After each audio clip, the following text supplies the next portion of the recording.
నేత మహాత్మా గాంధీ జయంతిని పురస్కరించుకుని నగరంలో ఉన్న గాంధీ విగ్రహానికి నివాళులర్పించారు.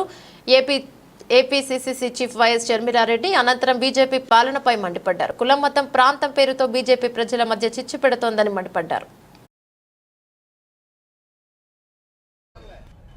లేదు, అందుకే ఇప్పుడు పాలకులు పాటిస్తున్నది గాంధీజీ సిద్ధాంతం కాదు, గాడ్సే సిద్ధాంతం. అవునా కాదా అన్నా? మత సామరస్యం కోసం ఎంతో చేశారు. కాంగ్రెస్ పార్టీ అయినా మన భారత రాజ్యాంగం నడవడం లేదు, ఇక్కడ ఆర్ఎస్ఎస్ రాజ్యాంగమే నడుస్తుంది.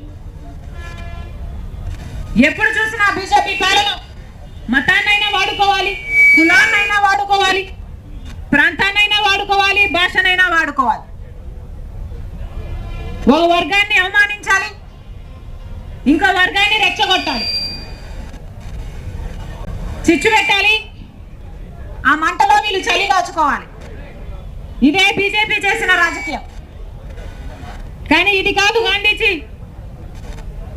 ఐడియాలజీ. సోదర భావం కోసం, ఐక్యత కోసం, ప్రేమ కోసం నిలబడిన మహనీయుడు గాంధీజీ అయితే, అదే సోదర భావం కోసం, ప్రేమ కోసం, ఐక్యత కోసం నిలబడి పోరాటం చేస్తున్న నాయకుడు కాంగ్రెస్ పార్టీకి చెందిన రాహుల్ గాంధీ గారు.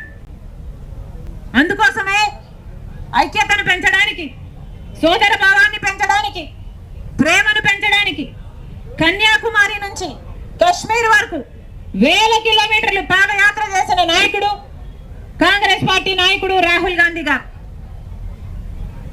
మళ్ళీ మన దేశంలో ఏ పార్టీ అయితే స్వతంత్రం కోసం పోరాటం చేసిందో, సాధించిందో, ఆ తర్వాత కూడా ఎంతో కాలం వరకు, సుదీర్ఘ కాలం వరకు ప్రేమను పెంచే విధంగా పాలన చేసిందో, మళ్ళీ ఆ పాలన రావాలని ఈరోజు మనస్ఫూర్తిగా కోరుకుంటూ, రైటిస్ట్ పార్టీ లాంటి బీజేపీ పార్టీలు అధికారం నుంచి తొలగిపోవాలని, అలాంటి పార్టీలకు తెలుగుదేశం పార్టీ అయినా, వైసీపీ పార్టీ అయినా, జనసేన పార్టీ అయినా మద్దతు ఇవ్వడాన్ని పూర్తిగా ఖండిస్తూ ఈరోజు కాంగ్రెస్ పార్టీ గాంధీజీ గారికి ఒక వినతి పత్రం కూడా ఇచ్చింది. మళ్ళీ మన దేశం బాగుపడాలి, మన రాష్ట్రం బాగుపడాలి. కాంగ్రెస్ పార్టీ సెక్యులర్ పార్టీ, మన కాన్స్టిట్యూషన్ లౌకికవాదాన్ని కాపాడే పార్టీ కాబట్టి ఈ పార్టీ పరిపాలన చేయాలని గాంధీ గారికి ఈరోజు వినతి పత్రం కూడా ఇవ్వడం జరిగింది. Thank you.